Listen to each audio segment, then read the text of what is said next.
hai tuyển thủ sẽ trải qua 3 vòng thi: vòng 1, 1 điểm; vòng 2, 2 điểm; và vòng 3, 3 điểm.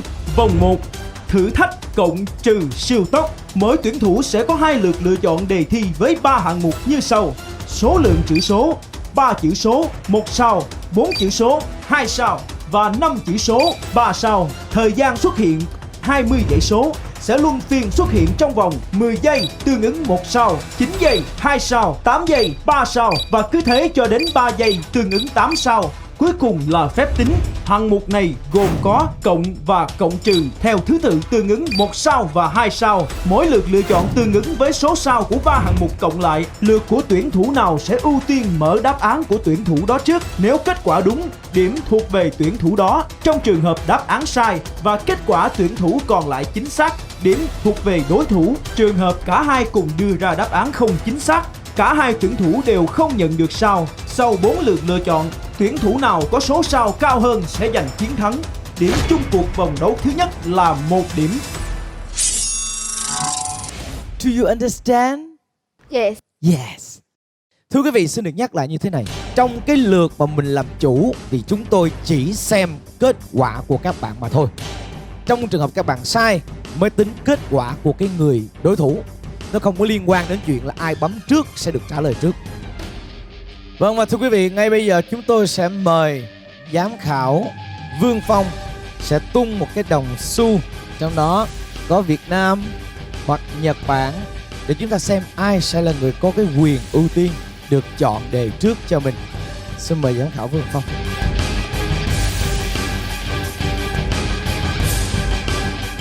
Xin mời hai đối thủ đến gần tôi ạ, để xem kết quả anh Vương Phong tung đồng xu. Xin mời.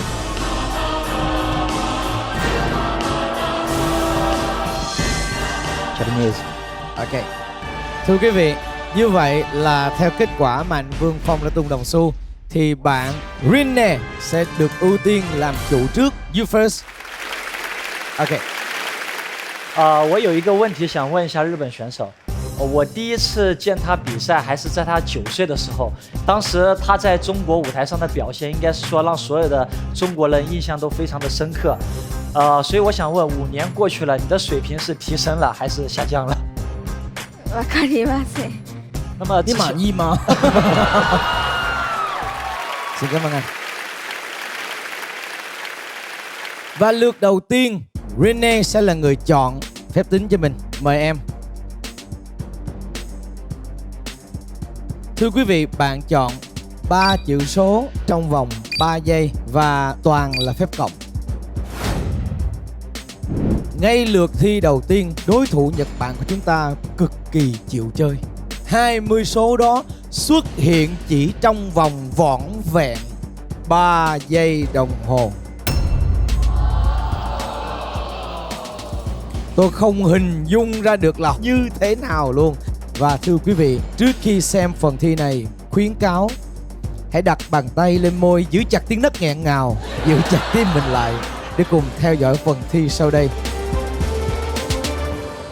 Round 1. 3, 2, 1, go!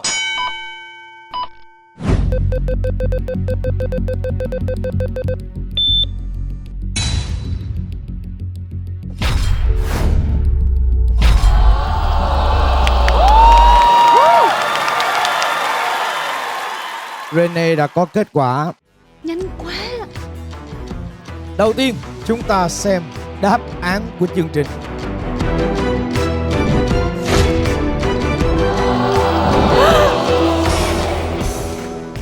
Thưa quý vị, cái dãy số dài thòn lòn mà quý vị vừa xem, nó chỉ xuất hiện trong 3 giây đồng hồ. Và kết quả của nó là 9.787. Trời ạ, tôi vừa xem cái gì vậy? Và đáp án của Rinne là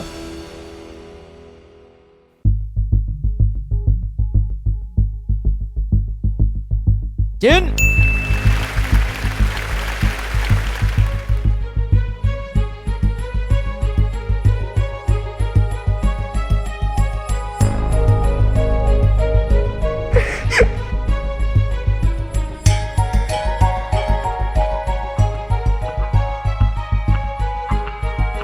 8.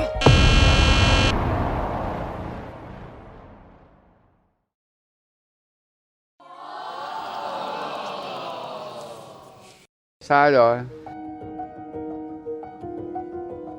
Không chính xác thưa quý vị. Có lẽ là ít nhiều một cô bé mang trên mình cái trọng trách là một đại diện đến từ Nhật Bản, thì có lẽ là cái đó nó làm cho tâm lý của Rene bị ảnh hưởng ít nhiều. Và chúng ta phải xét đáp án của bạn Gia Hưng. Khi nhìn vào chiếc bảng này, tôi không thấy đáp án. Đáng lẽ nếu như Gia Hưng có đáp án mà đúng thì được tính điểm, nhưng bạn Gia Hưng cũng chưa có đáp án. Vì vậy, trận đầu tiên là hòa. Có phải là trận đầu tiên Rene hơi hồi hộp chút xíu phải không? Nên em khóc phải không? Có lẽ là bạn ấy cảm thấy là đang giận bản thân khi mà tại sao cái sở trường của mình mà mình chưa làm đúng được. Và cái nỗi giận đó nó tạo thành một cái nỗi uất ức thì nó tạo ra những giọt nước mắt. Hay mình ra mình nghỉ ngơi một tí nhá. Nhá. Ok. Yeah. Ok. Rồi, chúng ta ra nghỉ ngơi một tí nha Hưng ơi. Bạn hơi áp lực, bạn khóc.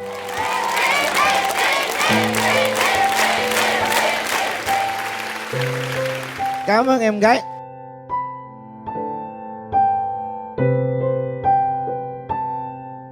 Hãy dành cho Rene ít thời gian để lấy lại bình tĩnh sau ít phút nữa. Quý vị và các bạn thân mến, chúng tôi đang trở lại với siêu trí tuệ Việt Nam vòng giao hữu quốc tế. Có lẽ là cô bé của chúng ta có vẻ hơi hồi hộp cái trận đấu đầu tiên. Bây giờ thì mọi chuyện đã ổn. Vâng. Và bây giờ là lượt làm chủ của Gia Hưng. Em có lợi thế nên em muốn lựa chọn cái gì cũng được, miễn là tốt nhất cho sự tính toán của mình em nhé. Thưa quý vị, Gia Hưng lựa chọn cộng 20 con số, mỗi số có 3 chữ số, và làm điều đó trong vòng 10 giây. Và chỉ toàn là phép cộng. Em chọn 10 giây là tại vì em muốn đảm bảo kết quả chính xác nhất có thể. 20 số mà xuất hiện trong vòng 10 giây, quý vị cộng lại là mỗi một số chỉ xuất hiện trong nửa giây. Có thể mọi người nghĩ rằng là chọn 10 giây là an toàn, nhưng mà đó lại là cái điều mà Gia Hưng cần ngay lúc đó. Gia Hưng cần sự an toàn để có được cái điểm số dành về cho mình. Tuy là an toàn nhưng là một quyết định đúng đắn của Gia Hưng. Và round 2. 3, 2, 1, go!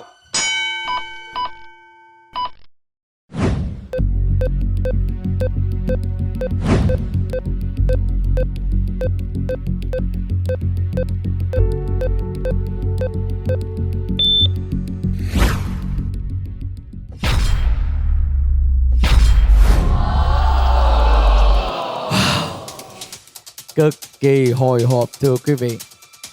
Thật ra hồi nãy nhảy tôi cũng không cách nào nhớ kịp 20 con số đó. Và xin đáp án của chương trình.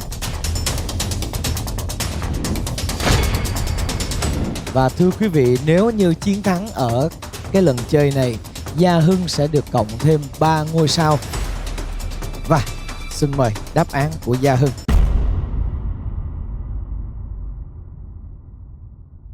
Và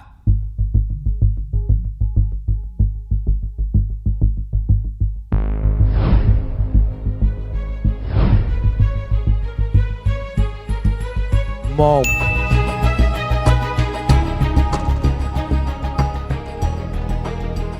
một,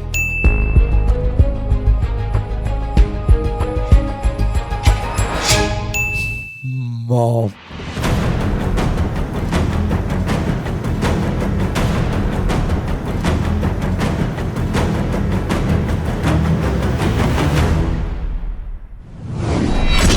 ba, một, ba, một.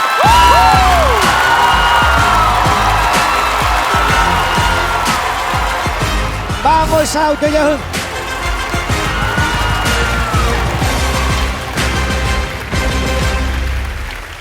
Và đáp án của Rene là chính xác.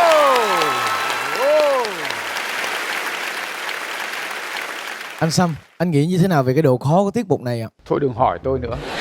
Nó quá khó, tôi không biết là làm sao mà có thể là tính được. Tôi không cho rằng đây là con tính nữa, mà đây là cái máy chụp từ não bộ của những con người phi thường này mới làm được, chứ còn tôi không tin là ai có thể bằng ánh mắt mà kịp có thể cộng những con số đấy. Nó là cái gì đấy rất khó tin, nhưng nó đang diễn ra trước mắt tất cả mọi người. Dạ vâng ạ. Anh Thành Nam thì sao ạ? Thì tôi cũng đã được chứng kiến Suzy Kubo thể hiện những cái năng lực của cô ấy ở trên các cái diễn đàn quốc tế, và ngày hôm nay thì cái năng lực đấy đã được xuất hiện ở siêu trí tuệ Việt Nam, và tôi nghĩ rằng bất cứ ai cũng đều phải kiêng dè một thân hình bé nhỏ này, nhưng mà cái bộ óc cực kỳ kinh khủng. Tôi không biết là trong tương lai cô ấy sẽ làm gì cho đất nước Nhật Bản, nhưng mà chắc chắn đây sẽ là một cái người cực kỳ hữu ích cho xã hội. Bởi vì cái bộ não của cô ấy thật sự là nó còn nhanh hơn một cái máy tính. Thưa quý vị, và bây giờ chúng ta sẽ đến với lượt 3, quyền làm chủ là của Rene. Mời Rene chọn.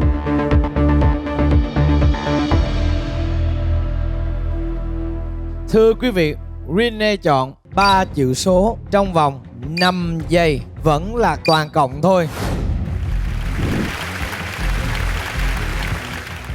Và bây giờ lượt 3. 3, 2, 1, go!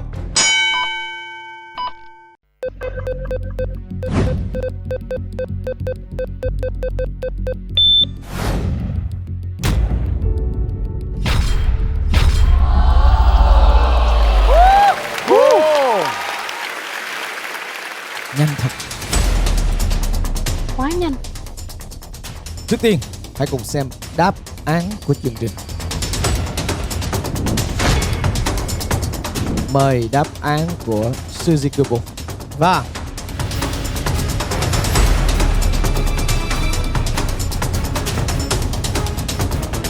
11.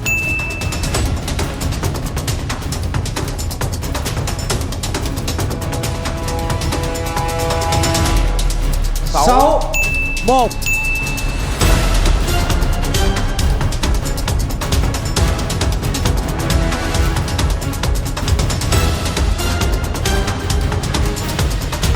Bốn. Yeah! Bốn.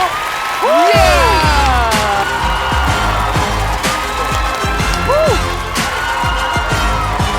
Suzy Kubo from Japan.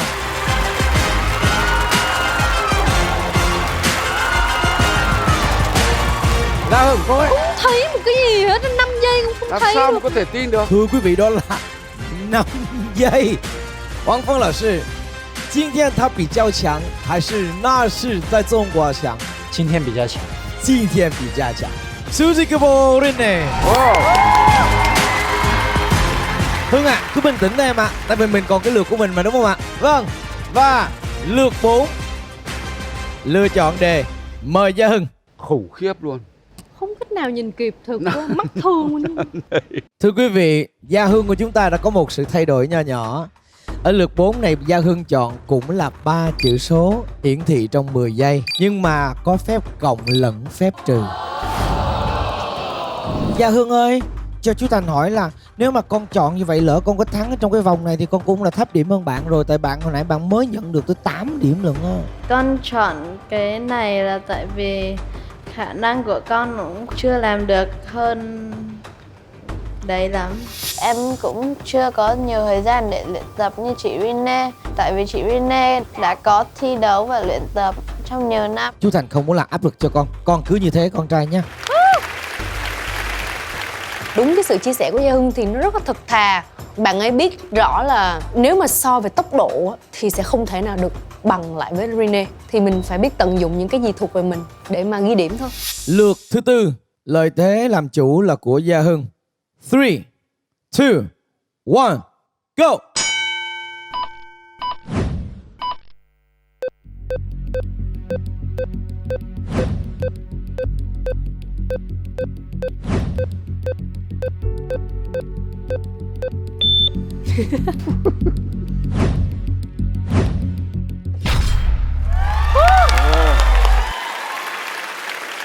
Đáp án của chương trình là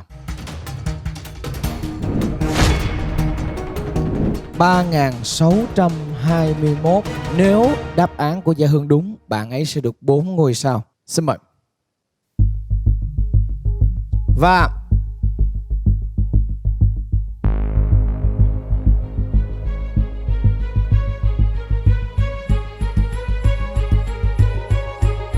sáu.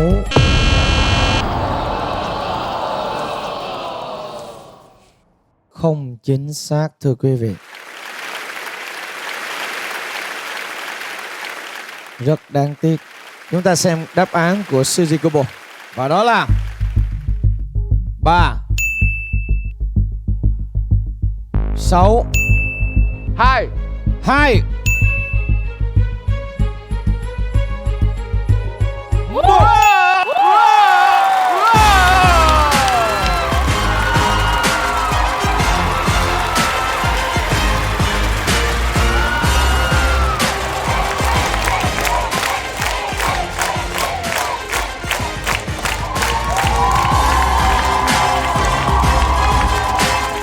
Thưa quý vị, tôi vẫn chưa tin vào những gì vừa xảy ra. Cho tôi hỏi cảm xúc của giám khảo Tóc Tiên ngay lúc này. Em xin lặp lại cái câu hồi nãy mà anh Sam nói là đừng có hỏi tụi em nữa. Tại vì cơ bản là tụi em nhìn và đọc được còn chưa xong, chứ đừng nói chỉ là nhớ hết mấy con số đó để mà tính. Bây giờ ba vị giám khảo có cần ban tổ chức chúng tôi cung cấp gối ôm để ngủ cho một giấc rồi mình dậy mình coi kết quả. Không thể ngủ được. Không Cố gắng giữ làm sao tim mình nó bình thường thôi. Dạ vâng. Không thể ngủ được anh ơi. Thật là quá sức tưởng tượng của tôi không thể tưởng tượng được có một cô bé mà lại giỏi tới cái mức độ này, thật sự quá đáng kính nể. Thưa quý vị, vòng đấu đầu tiên đã khép lại sau 4 lượt thì hiện nay số điểm của hai thí sinh như sau. Suzy Kubo của Nhật Bản 12 sao, Gia Hưng của Việt Nam 3 sao. Và với vòng đầu tiên 1-0 cho đội Nhật Bản. Suzy Kubo Rene.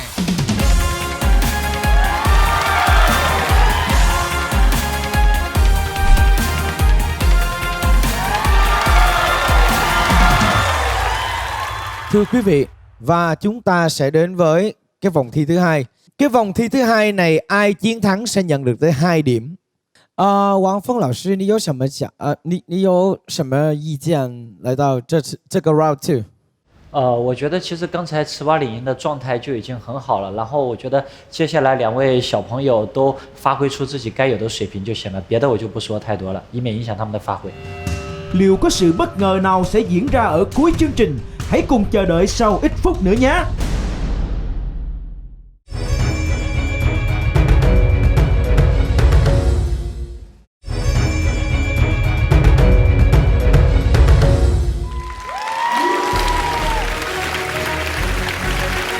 Cho tôi lại màn phép làm cho quý vị rối não một tí nữa. Đây là luật thi của vòng 2.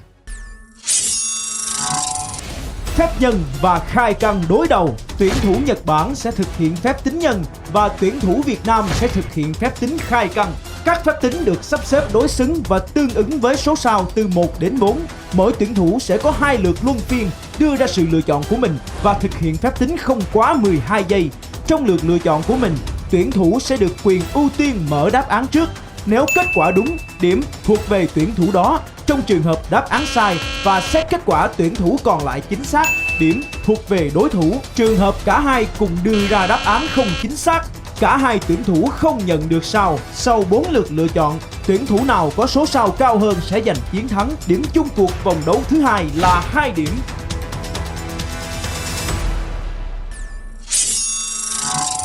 Và bây giờ chúng ta sẽ tung đầu tiền để xem ai là người lợi thế để đưa ra đề trước. Và xin mời giám khảo Lại Văn Sâm.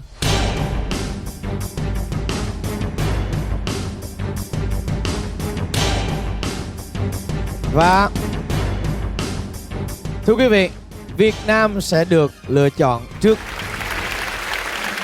Khai căn em phải nhìn rất nhiều số và rất khó để làm khai căn. Tại vì cách của khai căn rất khó tìm và rất ít người trên thế giới làm khai căn. Thưa quý vị, vẫn như cũ, ai có cái quyền làm chủ để chọn đề trước thì sẽ xem kết quả của người đó trước. Thời gian chúng tôi không quan tâm. Và cái người đó trả lời đúng thì được điểm, không đúng thì xem kết quả của người còn lại. Nếu người còn lại đúng, người còn lại vẫn được điểm. Người còn lại mà không đúng xem như si xóa. Em có ý kiến gì không? Này để Mời Gia Hưng lựa chọn. dạ con chọn 4 sao. Gia Hưng chọn 4 sao, có nghĩa là khai căn bậc từ 41 tới 50. Như vậy tương ứng Suzy Kobo sẽ làm toán nhân 7 chữ số nhân 7 chữ số. Và thưa quý vị, bây giờ chúng tôi sẽ có khoảng 10 cái đề cho mỗi một cái ngôi sao như vậy. Có nghĩa là khoảng 80 cái đề cho mỗi một ô. Và bây giờ chúng tôi cần một giám khảo lên lựa chọn một cái đề ngẫu nhiên. Mời giám khảo Tóc Tiên.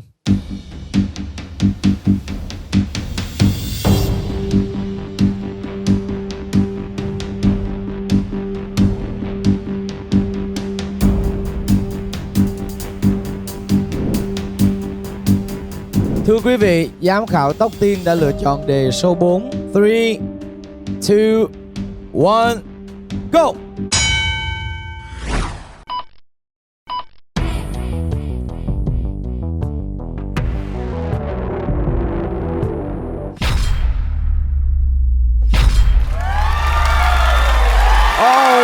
yes!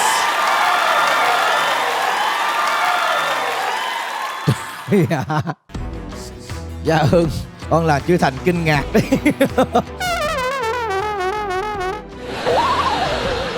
Bạn bấm ngay 4 giây thưa quý vị. Suzy Kobo thì tính trong 11 giây. Wow. Căn bậc 47 của một con số. Tôi nghĩ là tôi không nên đọc ra. Đáp án của chương trình là 36. Mời đáp án của Gia Hưng. Bạn sẽ được 4 sao nếu như đây là số 36.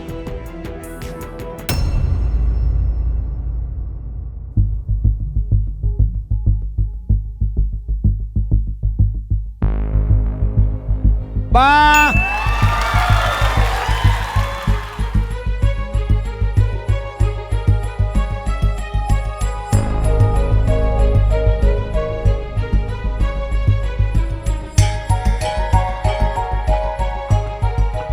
Sáu.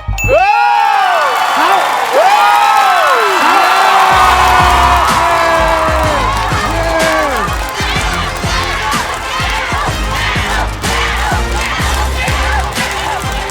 Tuyệt đỉnh công phu Gia Hưng thưa quý vị.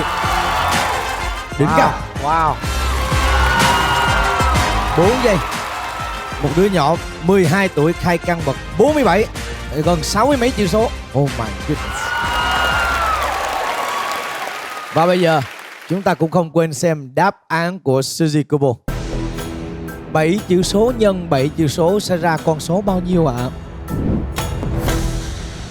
Wow. Chúng ta xem nào. 6, 7, 1, Có. 6, Có. 5, Có. 7, Có. 4, Có. 0, Có. 1, Có. 2. Không. 4, 6, 4, 7. Sai số 2 thưa quý vị. One number. Và Gia Hưng lượt chơi đầu tiên được 4 sao. Và bây giờ sẽ là quyền lựa chọn của bạn Suzy Kobo. 4 star. Thưa quý vị, bạn cũng chọn 4 sao. Có nghĩa là đề 7 chữ số nhân 7 chữ số. Xin mời giám khảo Trần Thành Nam có thể ra chọn một đề bài giúp chúng tôi ạ.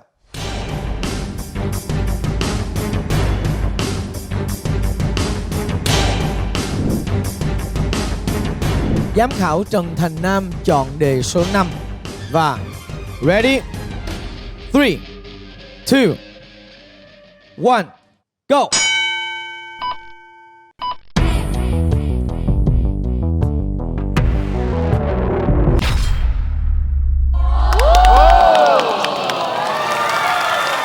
Thưa quý vị, Suzy Kobo đã hoàn thành trong vòng 8 giây. Wow. Và bây giờ là đáp án của chương trình dành cho đề thi của Suzy Kobo. Wow. Và đáp án của Suzy Kobo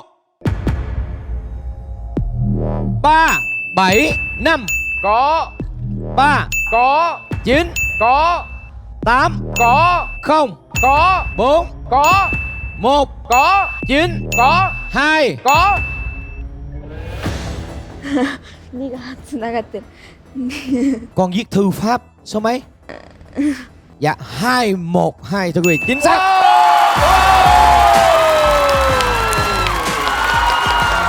Oh.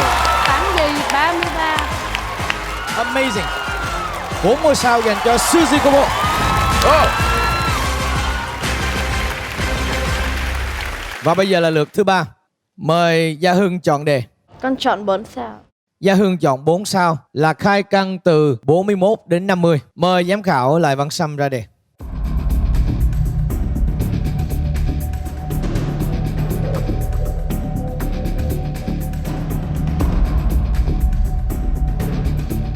Đề số 7.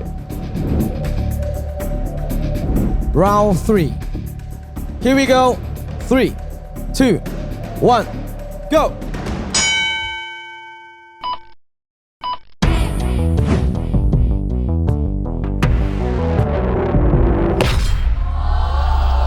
Mình mới đếm 1, 2, 3 ra kết quả. Mà con số là căn bậc 40 mấy, 43. Con số nó dài hàng nghìn tỷ luôn.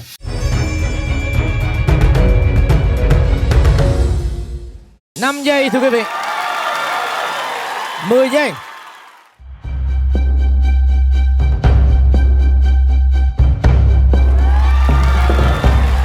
Quý vị không biết là họ đã làm được gì đó như thế nào. Và đây là kết quả mà chúng ta đang chờ đợi. Trong vòng 5 giây liệu đối thủ Việt Nam của chúng ta có đưa ra được đáp án chính xác hay không? Đáp án của chương trình là 29. Và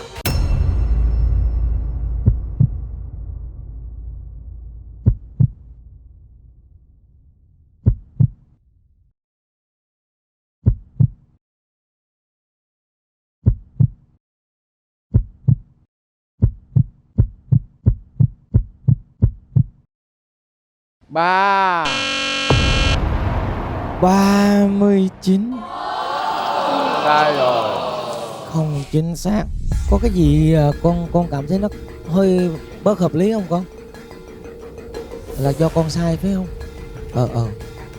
Thôi đừng buồn quá con trai ạ, không sao cả. Thưa quý vị, xin được nhắc lại như thế này. Trong cái lượt mà mình làm chủ, các bạn sai, nếu người còn lại đúng, người còn lại vẫn được điểm. Đáp án của chương trình dành cho kết quả của Suzy Kobo là bao nhiêu ạ? Ta cùng xem. 6 8 0 5 6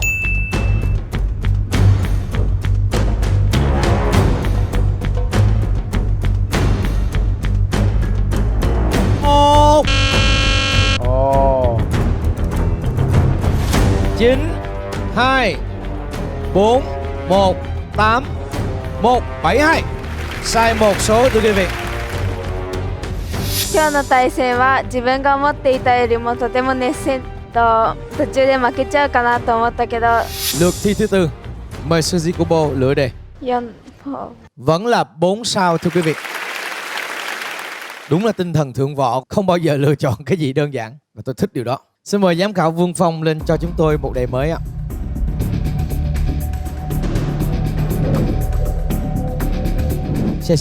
And the last round.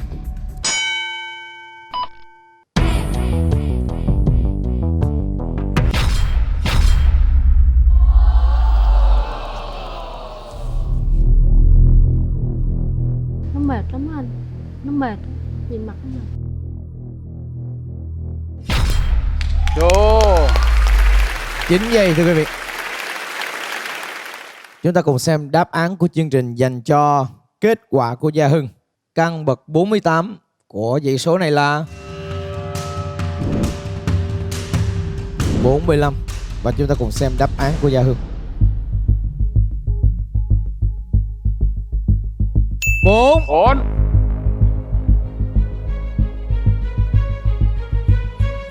Yeah. Hoàn toàn chính xác. 2 giây đồng hồ thưa quý vị. Khủng khiếp.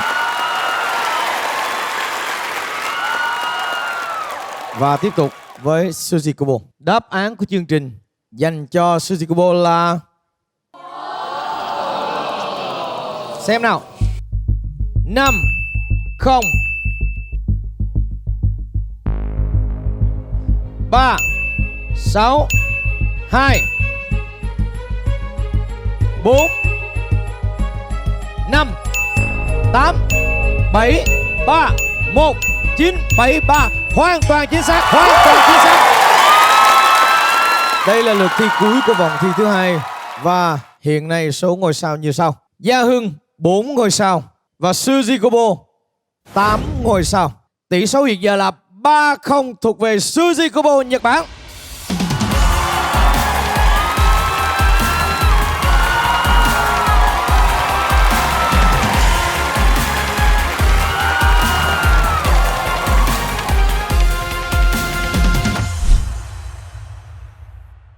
Vâng, và vòng 3 vẫn tiếp tục chứ ạ? Yeah. Đây là phần thi tính toán nhẩm nhanh giữa Gia Hưng 12 tuổi của Việt Nam và Suzy Kobo Rine 14 tuổi của Nhật Bản. Hiện nay hai trận đầu là Suzy Kobo đang có lợi thế dẫn đầu với 3-0. Ở vòng thi thứ ba này, người chiến thắng nhận được 3 điểm. Như vậy, Gia Hưng của chúng ta hoàn toàn có thể cân bằng tỷ số nếu như giành được chiến thắng trong vòng cuối này. Nếu như vòng 3 hai bên cân bằng thì chúng ta sẽ tiếp tục đưa ra một cái đề phụ đến từ giám khảo khoa học quốc tế Vương Phong. Và bây giờ là vòng thi thứ 3. Mời quý vị cùng xem qua cách thi. Trong vòng cuối cùng, cả hai tuyển thủ sẽ cùng thực hiện 5 lượt phép tính chia với độ khó tăng dần, tương ứng với số ngôi sao từ 1 đến 5. Tuyển thủ giành quyền nhấn chuông để được ưu tiên xét kết quả. Đáp án chính xác, tuyển thủ nhận được số sao tương ứng của lượt đó. Đáp án không chính xác, số ngôi sao chuyển trực tiếp sang đối thủ. Sau 5 lượt thi, tuyển thủ nào có số ngôi sao cao hơn sẽ giành được 3 điểm chung cuộc. Và thưa quý vị, vòng này thì bấm chuông giành quyền trả lời nhanh. Ai bấm chuông xong, chúng ta sẽ xét kết quả của người đó. Nếu đúng, điểm là của người đó. Nếu sai, điểm về đối phương. Và sau 5 lượt, ai nhiều ngôi sao hơn, người đó sẽ nhận được 3 điểm cuối cùng này.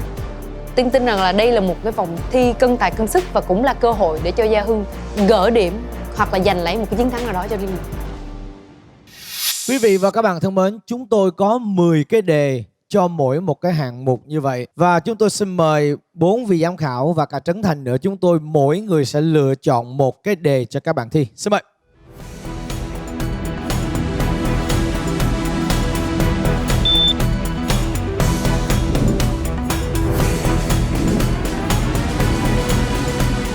Với độ khó 2 sao, giám khảo Lại Văn Sâm chọn đề 4.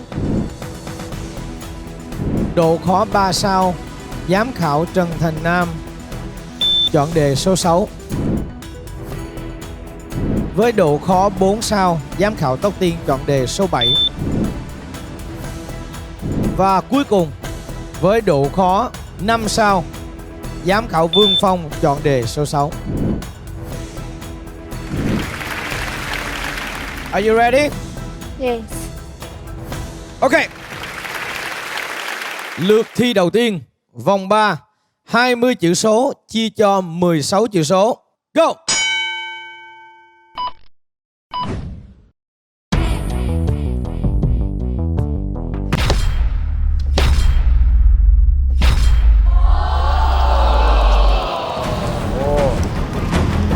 Ba giây. Suzy Kobo 3 giây đã có kết quả. Và hình như bạn nhỏ của chúng ta cũng có kết quả, mà tại phân vân chưa biết có nên bấm hay không mà thôi. Chúng ta cùng xem. Đáp án của chương trình là 6.247. Sẽ được 1 sao nếu trả lời đúng con số này. 6 2 4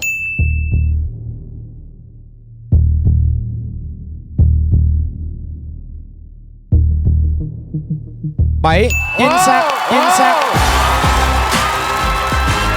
1 ngôi sao cho Suzy Kobo.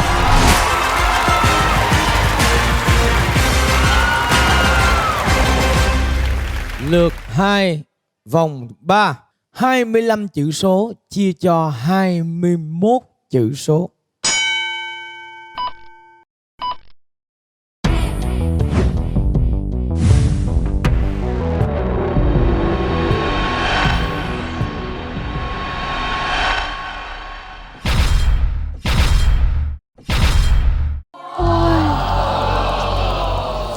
Ồ.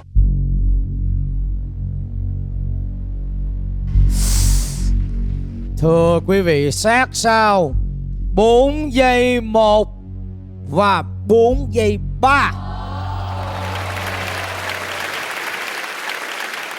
Wow. Ngang tài ngang sức. Chúng ta cùng xem đáp án của chương trình. 5, 6, 7, 3. Và đáp án của Suzy Kubo là 5, 6, 7, 7, 3.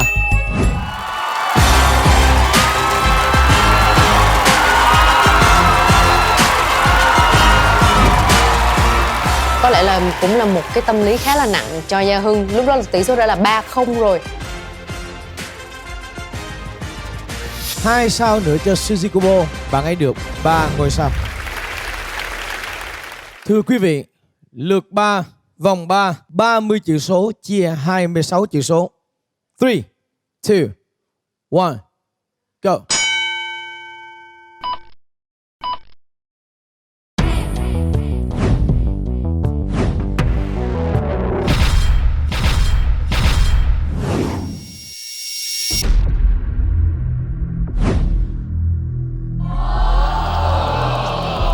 Gia Hưng thưa quý vị,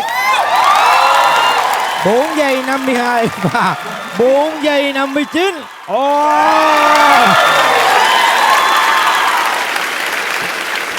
Thưa quý vị, chưa bao giờ trong cuộc đời tôi gặp một cái cuộc thi nào như thế này. Đáp án của chương trình là 2576. Gia Hưng sẽ có 3 ngôi sao và cân bằng được số ngôi sao nếu như đáp đúng đáp án này.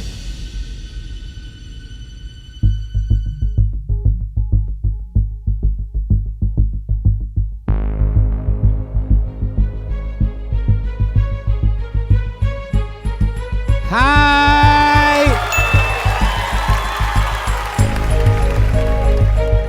5, 7,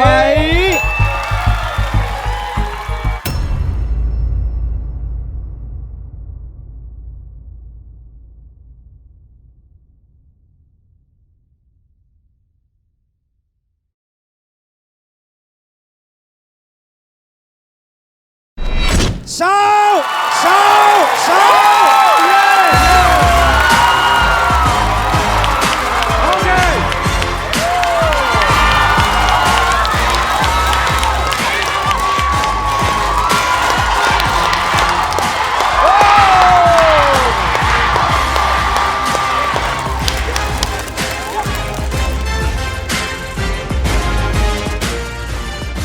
Nói chung là có nhiều người ở cái cuộc thi này khiến tôi không tin được những gì nó đang diễn ra. Nổi hết da gà thưa quý vị ạ.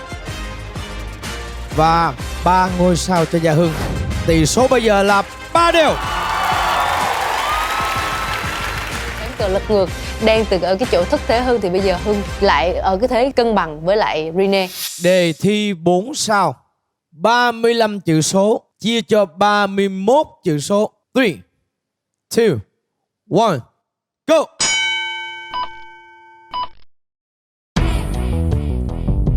Ôi trời.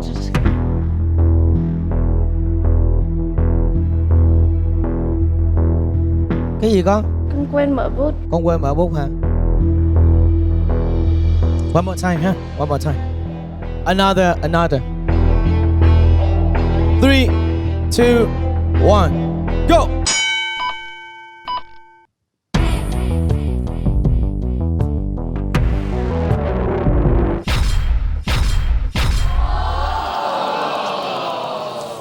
Suzy Kobo đã có đáp án. Dã man quá. Thưa quý vị, tôi không thể tưởng tượng được một cái dãy số như thế này chia cho một cái dãy số như thế này. Chúng ta làm cái cách gì để làm tôi không hiểu nổi. Tôi thật sự không hiểu nổi cái nguyên tắc, cái nguyên lý của các bạn vận hành mọi chuyện nó như thế nào. Đáp án của chương trình là, và đáp án của Suzy Kobo là 6 8 7 3.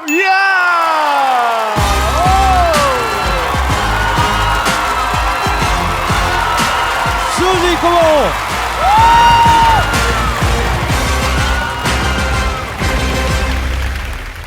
Hiện nay bạn Gia Hưng chúng ta có 3 ngôi sao và bạn Suzy Kobo được thêm 4 ngôi sao nữa là 7 ngôi sao. Nếu vòng cuối này Gia Hưng thắng thì chắc chắn tỷ số ngôi sao sẽ là 8-7, tương đương với việc là Gia Hưng thắng vòng 3, cân bằng lại tỷ số 3 đều của 3 vòng thi. Chúng ta sẽ đến với đề thi phụ. Còn nếu như Suzy Kobo chiến thắng nốt ở cái lượt cuối cùng này, chứng tỏ là bạn ấy thắng luôn cả 3 vòng. Suzy Kobo, em nghĩ như thế nào về đối thủ của em ngày hôm nay? すごい割り算が得意で速そうなので自分も負けないように頑張ります。 Cảm ơn em. Và bản thân em cũng rất là giỏi. Gia Hưng có áp lực hay thoải mái gì không? Và nghĩ thế nào về đối thủ của mình nào? Em nghĩ đối thủ của em quá mạnh và hôm nay thì em cũng có áp lực. Tuy nhiên em nghĩ em không có nhiều áp lực bằng bên kia. Và làm việc thoải mái nha. Cố gắng lên Gia Hưng nha. Quý vị và các bạn thân mến, và đề thi 5 sao lượt cuối cùng của vòng cuối cùng. 40 chữ số chia cho 36 chữ số giữa Việt Nam và Nhật Bản. Gia Hưng và Suzy Kobo Zinne. Rinne đang từng bước thể hiện đẳng cấp của mình khi vượt qua Gia Hưng ở cả 2 vòng thi đấu đầu tiên.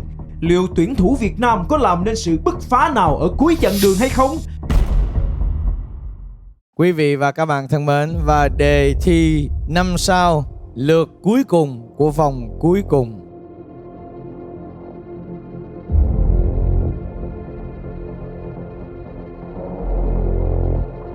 Ba, 2, 1, go!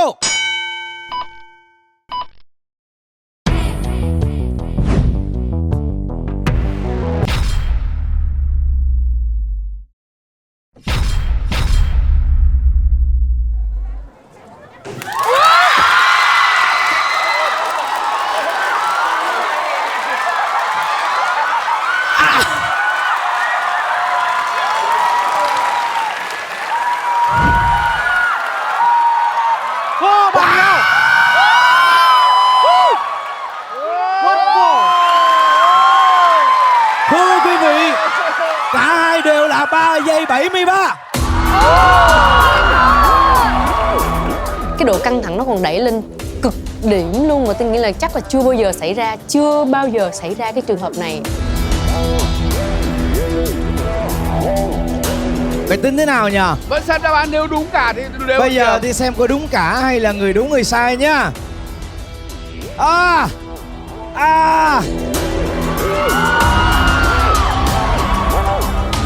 Quý vị và các bạn thân mến, vì hai cái thời gian này nó bằng nhau, mà lần đầu tiên tôi mới thấy trên đời là nó bằng luôn cả cái số nhỏ hơn đơn vị giây. Lần đầu tiên tôi thấy trong đời, thưa quý vị. Gia Hưng hoàn toàn có thể gỡ hòa tỷ số. Nếu như Gia Hưng đúng, chúng ta vẫn có quyền hy vọng rằng là Suzy Kobo là sai. Còn nếu Suzy Kobo mà đúng luôn thì chắc chắn chiến thắng đã thuộc về bạn ấy, bởi vì bạn ấy đang dẫn trước chúng ta 4 điểm. Để kịch tính hơn, tôi mạn phép được xổ số của Gia Hưng trước. Đáp án của chương trình 6.573. Đáp án của Gia Hưng là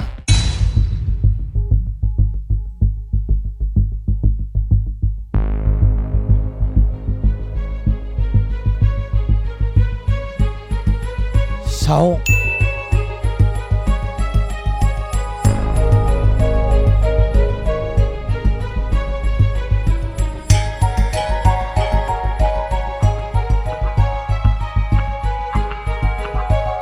Tám.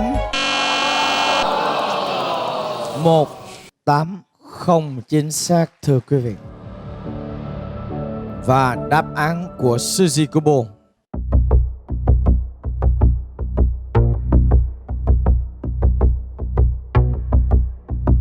sáu, 5,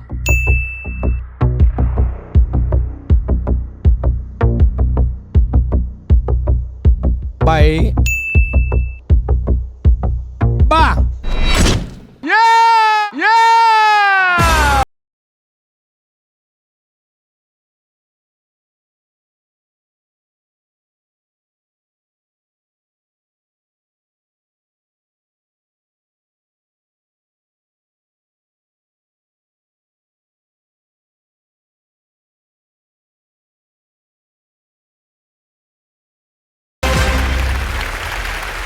Thưa quý vị, mặc dù thua nhưng hôm nay tôi rất hãnh diện về bạn nhỏ của mình. Một tràng pháo tay nồng nhiệt cho Gia Hưng.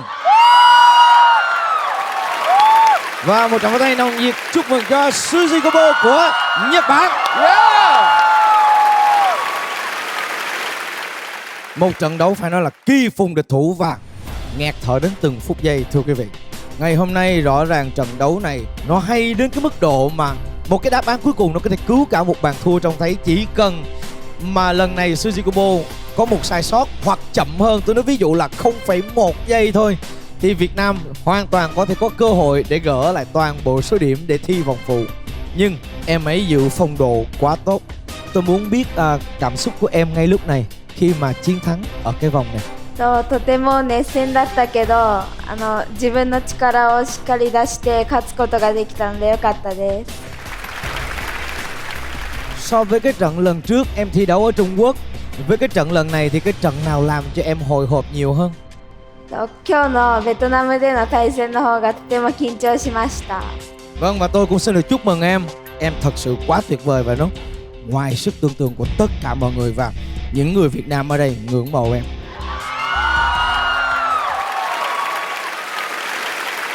ありがとうございます。 Tôi phải nói này, đúng là một cô bé Nhật Bản không chỉ giỏi mà rất khiêm tốn.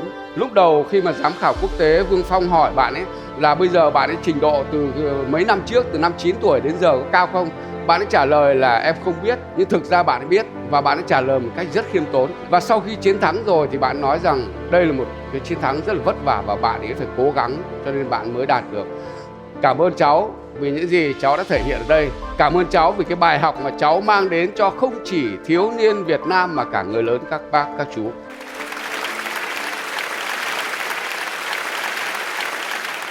Và thưa quý vị, tôi nghĩ rằng là ngày hôm nay chiến thắng là của Suzy Kubo, nhưng tôi tin chắc rằng là bạn bè thế giới cũng rất ngạc nhiên về cái anh chàng 12 tuổi này. Thưa quý vị, ở đâu ra một con người mà có thể thi đấu tay đôi với một World Champion như vậy, một tân binh mà phải nói rằng là làm cho mọi người nghẹt thở từ đầu chương trình đến giờ. Em có cái cảm xúc gì sau khi thi xong cái trận ngày hôm nay hả Gia Hưng? Em cảm thấy hơi không biết nữa. Hơi buồn chút đúng không? Hơi tiếc hả? Hơi tiếc hay là hơi buồn nhỉ?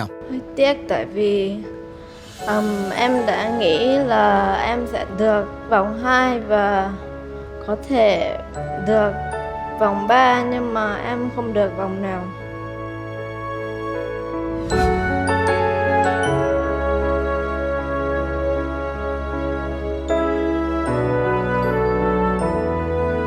Không sao, không sao. Thắng thua nó là chuyện bình thường. Tôi không tin là con người ta trong đời cứ từ bé lớn một cái thành công mãi, không có đâu. Xem cái chính là họ có hướng phấn đấu để phát triển hay không, thì cái đấy mới là cái quan trọng. Cái kết quả chúng ta thi nó không có hay bằng cái cách mà chúng ta thi. Cái cách thi của Gia Hưng làm cho cả trường quay ngưỡng mộ, và anh Thành tin chắc chắn rằng là bạn bè thế giới cũng ngưỡng mộ Gia Hưng. Và em chỉ có 12 tuổi thôi bạn có nhiều năm kinh nghiệm trong việc thi đấu rồi, em sẽ còn có thời gian để luyện tập nhiều hơn nữa. Ngày hôm nay là tạm thời mà, đúng không nào? Chúng ta sẽ còn gặp lại nhau mà, đúng không nào? Ở một đấu trường nào khác nữa trên thế giới chẳng hạn. Tất cả những gì Gia Hưng làm được ngày hôm nay, riêng cá nhân tôi là cực kỳ ngưỡng mộ và tự hào thật sự. Nhưng mà hôm nay đối thủ của mình giỏi nha, đúng không? Cho nhau một cái bắt tay Quá được. mạnh. Mình đàn ông mình phải vui lên thế nào. Trong tương lai em vẫn sẽ tiếp tục rèn luyện khả năng tín nhiệm của mình. Nếu có cơ hội để đấu với chị Rene một lần nữa, em chắc chắn là em sẽ làm tốt hơn em đã làm ngày hôm nay. Quý vị và các bạn thân mến, ngày hôm nay chúng ta chứng kiến trên sân khấu của siêu trí tuệ Việt Nam vòng thi giao hữu quốc tế. Hai đối thủ, một người 12, một người 14 đến từ Việt Nam và Nhật Bản.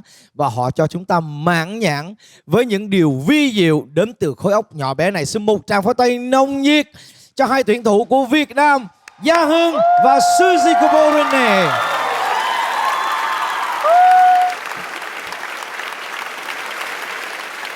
Và hai chiếc cúp đó xứng đáng được họ đưa cao lên. Đây là hai thành viên ưu tú của hành tinh này. Và ngày hôm nay, Gia Hưng và Suzikobo cũng đều xứng đáng đứng trên bục vinh quang của siêu trí tuệ Việt Nam. Mời hai em. Tôi bây giờ đây kiên cường khi tôi là chính mình, người ngồi xa nước nhìn. Tôi đây thật phi thường. 相手の男の子はとても強くてすごい速くてすごい子だなと思ったので、中的に勝てたので良かったです。 Thưa quý vị, Gia Hưng và Suzikobo. Khi tôi là chính